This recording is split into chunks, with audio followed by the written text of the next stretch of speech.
시사큐 1부 시작합니다. 상도동계 출신으로 김영삼 정부에서 청와대 제2부속실장을 지냈습니다. 여주 양평 가평에서 사선을 역임한 정병국 새누리당 의원 모시고 김영삼 전 대통령의 발자취 짚어보겠습니다. 안녕하십니까? 예, 안녕하세요. 정 의원님도 밤 늦게까지 빈소를 지키다가 새벽에 또 들어가셨다면서요? 예, 그렇습니다. 예. 정 의원님은 이제 상도동계 막내라고 항상 그런 별칭이 붙어 왔었는데 벌써 사선이 되셨어요. 예, 벌써 그렇게 됐네요. 네. 김영삼 대통령하고는 어떻게 인연을 맺게 됐습니까? 제가 87년도 민주화 운동을 하다가 구속이 됐고요. 예. 그 당시에 민추협에서 그 변호인단, 변호인단을 구성을 하게 됐는데, 그리고 나서 6.29가 나면서 이제 집행유예로 나오게 되죠. 그게 2년이 돼가지고 그 당시에 나오니까 이제 막 대통령 선거가 진행이 되고 그래서 자원봉사 형식으로 들어갔다가 결국은 지금 당 대표를 하고 계시는 김무성 대표가 그 당시에 당의 재정국장을 담당을 하셨는데 그 재정국장님하고 같이 일을 하는 경우가 많았었어요. 그래서 김무성 지금 대표님의 천거로 해서 그 비서실 재편을 할 때 비서로 들어가게 된 겁니다. 네, 그때 맺은 인연이 이제 지금까지 이르게 됐는데 오늘은 김영삼 전 대통령의 정치 인생이 그야말로 이제 파란만장했는데 저희가 한 대여섯 장의 중요한 사진을 꼽아보면서 김영삼 전 대통령과 관련된 얘기들을 한번 해보도록 하겠습니다. 자, 저희가 뽑은 첫 번째 사진은 바로 이 사진인데요. 어제 보면은 다른 어떤 사람보다 최용우 전 장관의 정말 이 바닥에 털썩 주저앉아서 우는 그 모습에 본인이 또 제대로 몸을 가누지 못하고 우는 모습에 가장 크게 보는 사람들도 좀 슬펐다. 그런 얘기를 하는 분들이 좀 많이 있었던 것 같습니다. 네. 최용우 장관님은 그야말로 좌용우 우동령이라고 할 정도로 그 YS의 측근 중에 측근들이셨죠. 그리고 최용우 장관님이 그 3당 합당 시절에 가장 반대를 했던 사람 중에 한 분이에요. 아, 그렇습니까? 그래서 이제 끝까지 버팅기셔가지고 제일 애를 먹이셨던 분인데, 그 손명순 여사가 직접 몰래 찾아갑니다. 그 YS도 몰래 최용우 장관 댁을 찾아가시면서 거기에서 당신이 그 YS를 그렇게 모르고 그 여기까지 왔다고 하면 어떻게 좌형우라고 할 수가 있느냐라는 말씀 한마디에 돌아서서 그 같이 함께 행보를 하셨는데요. 그 이후에 그 YS가 대통령이 되시고 나서도 그 우리 상도동계의 좌장 역할을 하시면서 여러 많은 일들을 시도를 하셨는데 도중에 이제 뇌졸중으로 쓰러지시면서 저렇게 몸이 불편하시게 됐고 아마 그런 회한들이 다 섞여 있을 겁니다. 그 당신이 이루지 못한 꿈, 또 제대로 또 끝까지 모시지 중간에 병환이 나심으로 인해서 모시지 못했던 것, 이런 부분들이 아마 저런 그 아픈 마음을 가져오지 않았는가 하는 생각이고요. 김무성 대표는 뭐 말 그대로 우리 상도동계에서 그 뭐 형님뻘 되는 사람이고 또 여기까지 지금 가장 이제 상도동계 몇 남지 않은 사람들 중에서 가장 정상에 가깝게 간 사람 아니겠어요? 그렇죠. 아마 그 김무성 대표한테는 그 김영삼 대통령께서 그 편찮으셔서 거동을 못 하신다 하더라도 생존에 계신 것 자체만 가지고도 큰 버팀목이 되셨을 거예요. 저부터도 그러니까요. 그 아마 그 큰 그 버팀목, 그 나의 어떤 인생의 좌표가 무너졌다.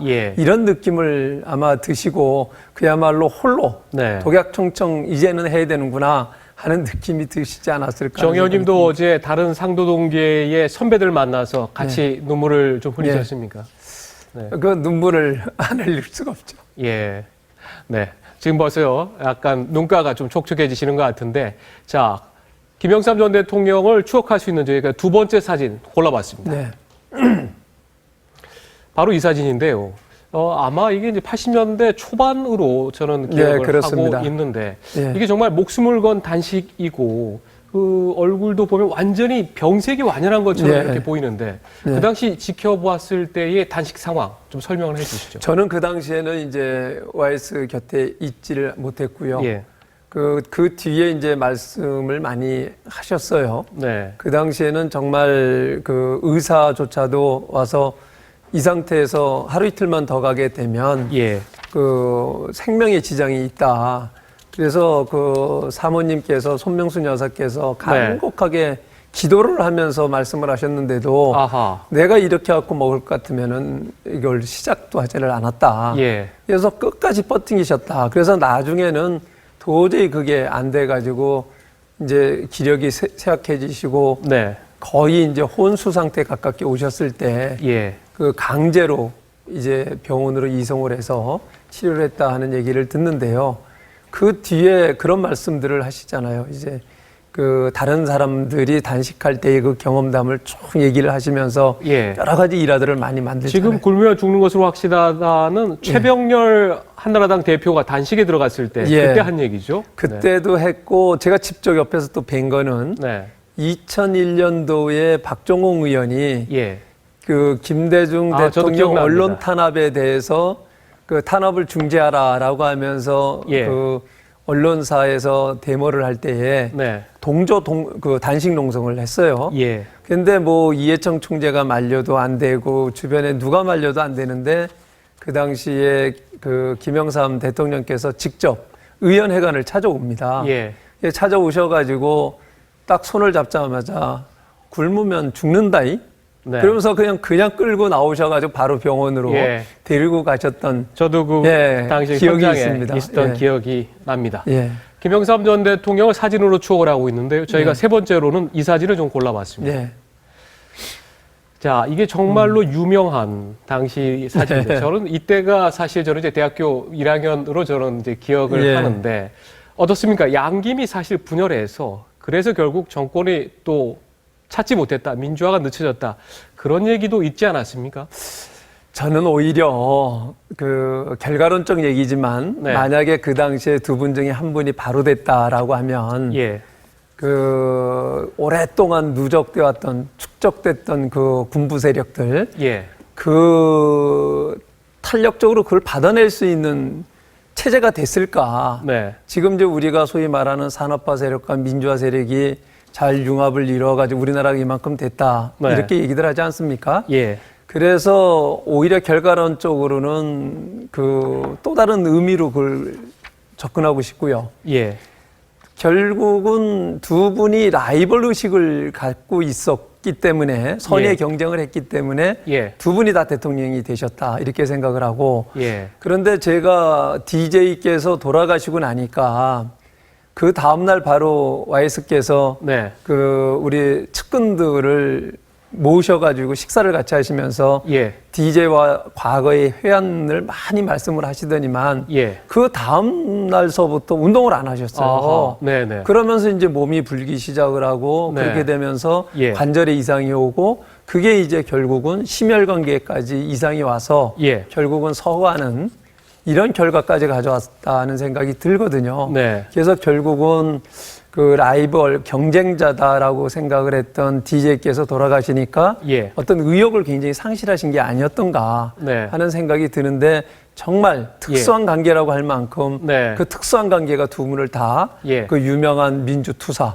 또 대통령으로 만들지 않았는가 하는 생각이 듭니다. 네. 자, 그리고 김영삼 전 대통령이 이렇게 국민들에게 또 여러 가지 알려진 데는 또 이분의 독특한 또 그런 게 하나 있었는데 같이 한번 보겠습니다. 네. 네.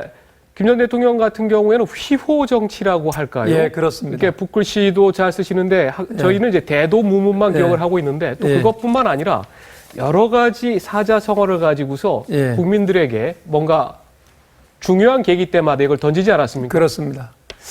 그렇습니다. 가장 많이 쓰신 게 이제 대도문문이었었고요. 매년 정초가 되면은 그 해의 정치적 이슈라든가 이런 거를 네. 놓고 그러니까 살인한다. 이게 말 한마디를 가지고 네. 그 당시의 정치적 상황을 그대로 표현을 해 오셨거든요. 예. 그래서 그 예를 들어 가지고 그 2002년도 네. 그 김대중 대통령 집권 시에는 그 정자정야. 정자정야. 네, 이게 정치는 바르게 해야 된다. 예. 그러면서 그 아까 말씀드렸지만 다른 그 책략이 있으면 안 된다. 이런 네. 말씀을 하시는 걸 들었고요. 예. 그 2012년에는 네. 아마 이게 그 대통령 그 당시가 선거가 있었나요? 네, 2012년. 예, 2012년도죠. 네, 12월이죠. 네. 그 당시에 그 무신 분립. 네.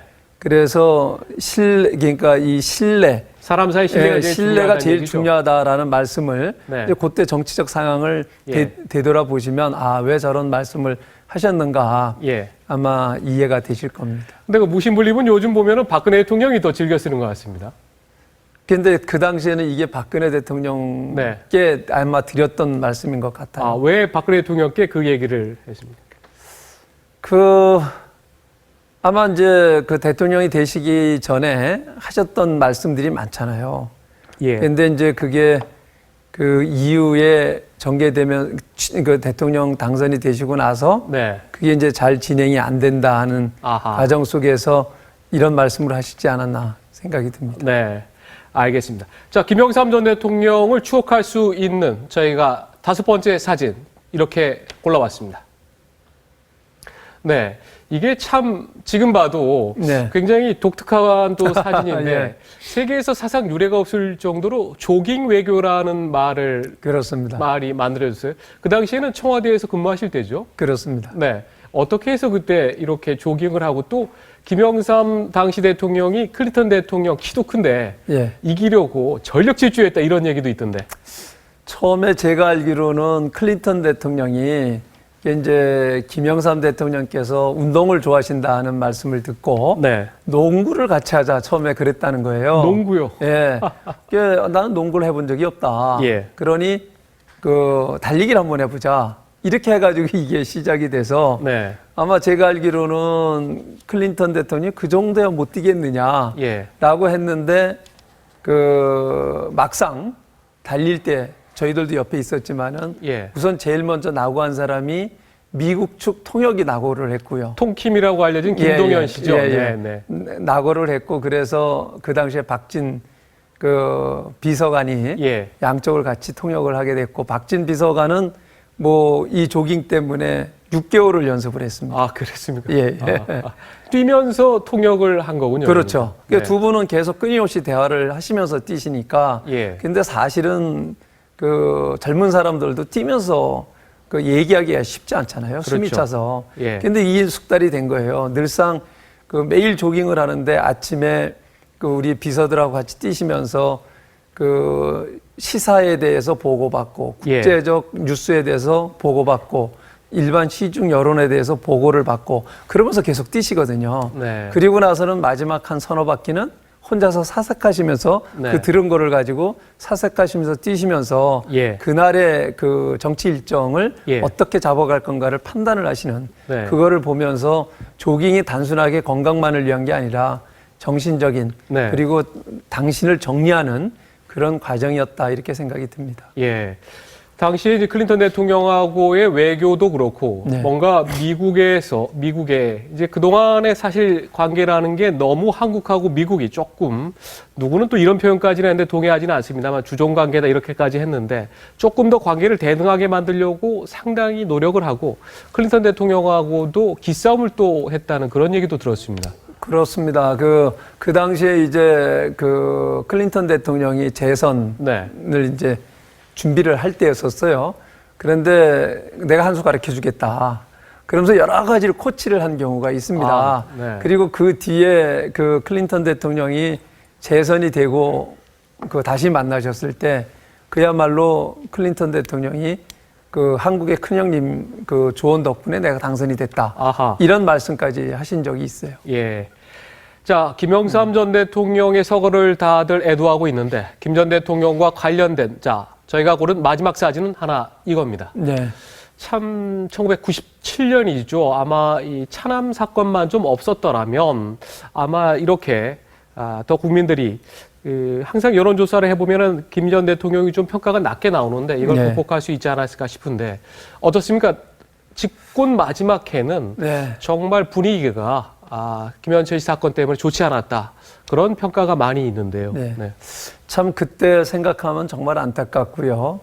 이 사건으로 인해서 김영삼 대통령의 공과가 예. 너무 저평가를 받고 있는 게 아닌가 하는 생각이 듭니다. 예. 저는 그 세계에 많은 독재 국가들이 있는데 민주화 과정을 겪지만은 그것을 완성을 한 나라는 그렇게 많지가 않지 않습니까? 그렇죠. 우리나라가 그 완성을 하게 된 것은 바로 저는 김영삼 대통령께서 예. 이루어내신 거라고 저는 생각을 해요. 그게 일반적으로 안 되는 이유가 첫 번째는 그 군부 세력을 정리하지 못해서 다시 군부 세력이 그 발동을 하게 되고 또 한 가지는 과거와의 정리를 하지 못해갖고 네. 과거와의 충돌 때문에 안 됐는데 김영삼 대통령께서는 하나의를 척결하심으로 인해서 군부 종식을 이루셨고요. 예. 두 번째는 이제 12.12 사건에 대한 책임을 묻는 5.18 특별법을 제정을 하심으로 인해서 예. 5.18 그 민주화 운동에 대한 규정을 내리시고 예. 그리고 그러면서 그 당시에 12.12 사건의 주역들을 그 법적 처리를 하죠. 네. 이렇게 해서 과거와에도 정리를 하고 희생된 분들은 또 그걸 보답을 해드리고 이렇게 함으로써 그 군부 세력 척결하고 과거와의 관계 정리를 함으로써 공고한 그 민주화를 이뤘고 그 결과가 김대중 대통령이나 노무현 대통령 이렇게 수평적 네. 정권 교체를 가능하게 만드셨다. 이렇게 알겠습니다. 봅니다. 예. 그래서 지금 이제 김영삼 전 대통령의 서거를 좀 계기로 뭔가 네. 그 부분에 대해서는 좀 재평가가 활발하게 좀 이루어져야 된다. 예. 그런 뜻을 상도동계 또 출신 인사들은 가지고 있는 그거는 거군요. 저희가 지금 직면하고 있는 여러 가지 정치적 행태나 문제점들 이런 부분들도 그 바로 이번 김영삼 대통령의 서거를 계기로 해서 재평가를 하면서 우리가 해 나가야 될 방향이 무언가 다시 한번 우리가 네. 깊이 통찰해야 된다고 생각을 합니다. 알겠습니다. 오늘 말씀 감사합니다. 감사합니다. 지금까지 사선의 정병국 새누리당 의원과 함께했습니다. 고맙습니다. 고맙습니다.